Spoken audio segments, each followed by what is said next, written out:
أهلا بكم من جديد. كثيرة هي الأعمال السينمائية التي تتناول قضايا إنسانية، وكثيرة أيضا الأعمال التي تتحدث عن الهجرة غير الشرعية وبيع الأعضاء البشرية وأيضا الفوارق الطبقية. كثيرة صحيح يا خالد، ولكن الاستثناء صنعه المخرج التونسي أنيس الأسود الذي تميز بفيلم يتناول مجمل هذه القضايا ولكن من وجهة نظر طفل صغير في عمر 12. لأنه متميز فعلا. أماني استحق التتويج واستحق الجوائز العديدة التي حاز عليها، آخرها الجائزة الكبرى في مسابقة الفيلم الطويل للمهرجان الدولي المختتم نهاية الأسبوع الماضي بمدينة فاس المغربية. تبدأ أحداث الفيلم مشاهدينا الكرام بحادث سير يقع للطفل نبيل وكنيته قدحة الذي سلك والده البحر في رحلة هجرة غير شرعية إلى إيطاليا بسبب الظروف الاقتصادية الصعبة. تركه هو وأمه وأخته الصغيرة غارقين في الديون. تتوالى مشاهدينا الكرام الأحداث إذ تضطر الأم لبيع كلية ابنها، فتنقلب حياتهم رأسا على عقب. بختار تشرق غير ما نشكي مشاهير حقي فوق بدراعي ما نطيح خصك لي شوف قالوا. الحديث مشاهدينا أكثر عن فيلم قدحة حياة ثانية الذي يواصل صنع الحدث بحصده للتتويجات تباعا. نسعد أن يلتحق بنا من العاصمة تونس المخرج أنيس الأسود. أهلا وسهلا بك معنا في برنامج ضفاف.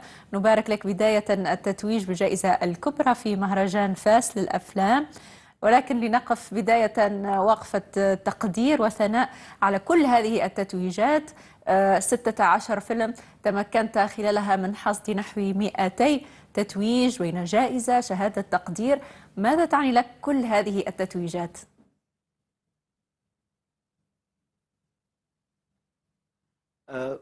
مرحبا. أول حاجة بارك الله فيكم على الاستضافة وعلى تسليط الضوء على فيلم قدحة حياة ثانية.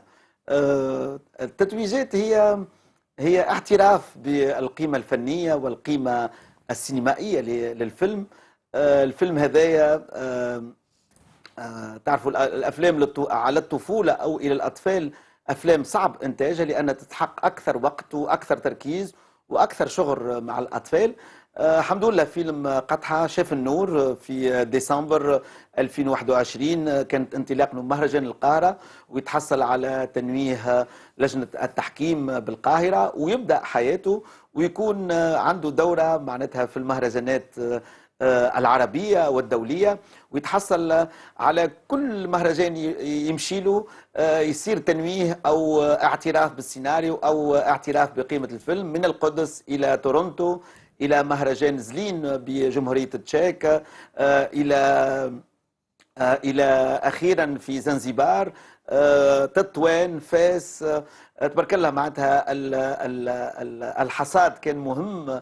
وهذا كل ما يجب كان يفرحنا احنا كمخرج كممثلين كتقنيين كمنتجين معناتها ناس خدمت على الفيلم هذايا واعطت من روحها واعطت من خبرتها لإيصال صوت هالأطفال هذه.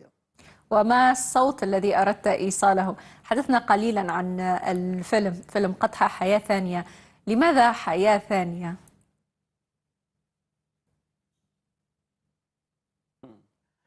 لأن تعرف الأطفال اليوم هم مثل الشعلة، مثل القدحة نسميها في تونس القدحة، اللي هي الشرارة هذه اللي تخرج من القداحة. ممكن تعطي نور وممكن تنطفأ. واليوم الطفولة اليوم في تونس وفي عالمنا في العالم العربي عندها نفس المشكل، معناتها ممكن تضيء وممكن تنطفأ. وهذا هو مشكل الفيلم. مشكل الفيلم هو كيف ممكن للكبار أنهم يقروا أشياء مهمة في حياة الصغار. هذا هو الفيلم، هذا هي الحياة الثانية، لأنك بهذا البتر اللي تعيشه في طفولتك مثل قدحة في الفيلم يعيش ببتر، يعيش بوجيعة كبيرة اللي جاته من والديه، من أمه وأبوه اللي خرج من أرض الوطن، خلسة في حارق من الوطن، لكن هي خيانة أول الأب لهذه العائلة، لكن في نفس الوقت الأم اللي تجد نفسها موضوعة أمام الحياة الثانية. هل ممكن توفر لأبنائها الحياة، مسكن، مدرسة، كرامة العيش؟ هل ممكن وبأي ثمن؟ وهي تاخذ القرار في مكان ابنها، وهذه أكبر جريمة ممكن يتعرض لها الأطفال اليوم في عالمنا، هو الكبار اللي يقرروا الصغار في أشياء مصيرية له. شامة بن شعبان، جمال العروي وآخرون أبدعوا في هذا الفيلم، ولكن لو تحدثنا عن الممثلين الأطفال زكريا وياسين، كيف كان التعامل معهم؟ كيف وجهتهم؟ ما هي أصعب اللقطات التي واجهتكم في الفيلم؟ وكيف وقع الاختيار عليهم؟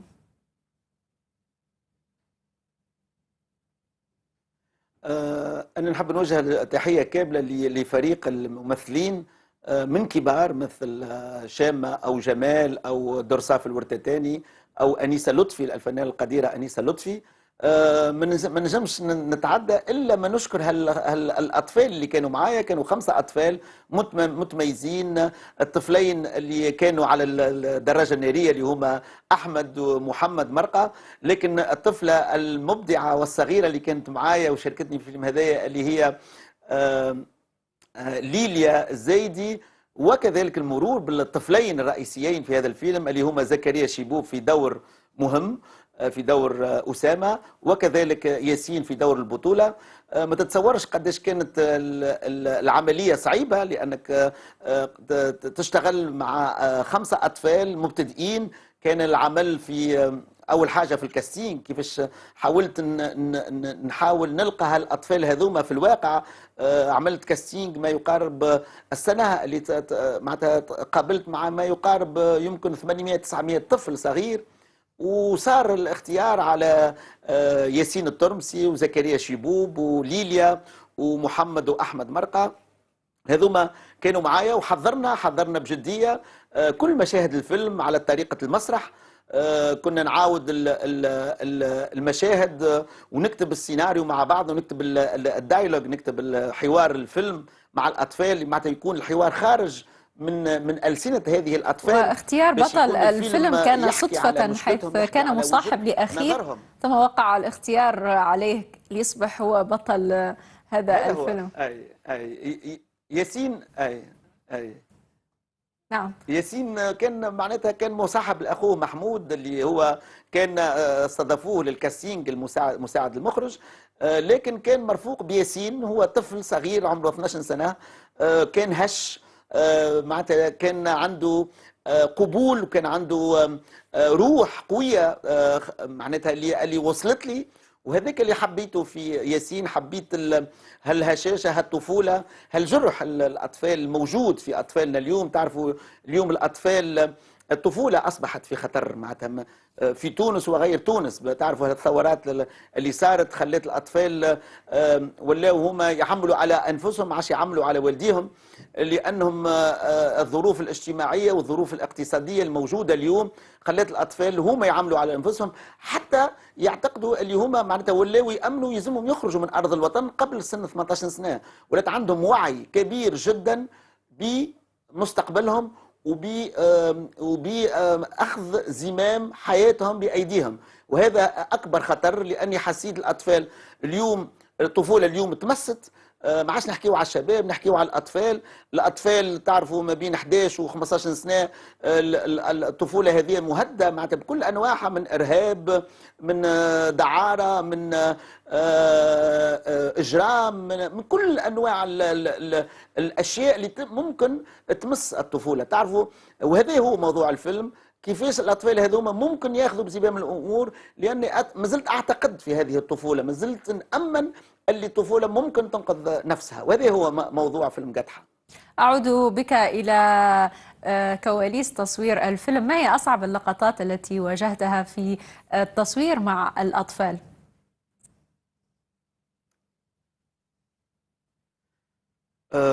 تعرف فيلم مع الأطفال معناتها أكثر من 2 ساعة الصبح تصوير، وساعتين الظهر مع الأطفال، هذا أكثر مقدار ممكن تتعامل مع الأطفال، لأنهم يلعبون أمام الكاميرا، ما عندهمش دراية بموضوع الفيلم. وهذا أكبر تحدي كان لي، هو إتمام هالفيلم هذايا في المدة المحددة من المنتجين، لأنه كانت صعب كثير هالتحدي هذا. لكن أكد لك الأطفال كانوا معايا من أول يوم لآخر يوم، خصوصا ياسين الترمسي اللي تقمص دور قدحة، كان موجود معايا 8 أسابيع تصوير.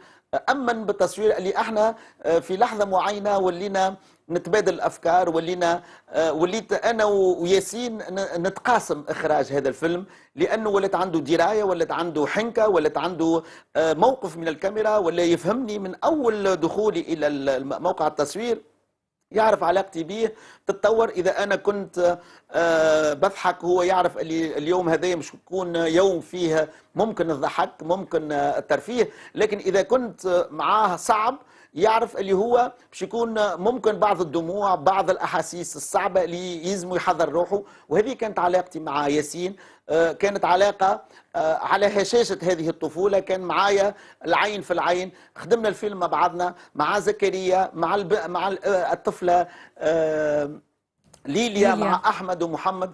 كان عمل ممتع، كان عمل صعب، كان عمل شاق، لكن الحمد لله توفقنا في هذا العمل بكل شهادة المحترفين اللي كنا معاهم في المهرجانات. طبعا لديك خبرة في التعامل مع أطفال، فهذا ليس فيلمك الأول الذي يكون أبطاله أطفال. نتمنى لك كل التوفيق في قطحة، في حصد المزيد من الجوائز. المخرج التونسي أنيس الأسود، كنت معنا مباشرة من العاصمة تونس. شكرا على قبول دعوة برنامج ضفاف.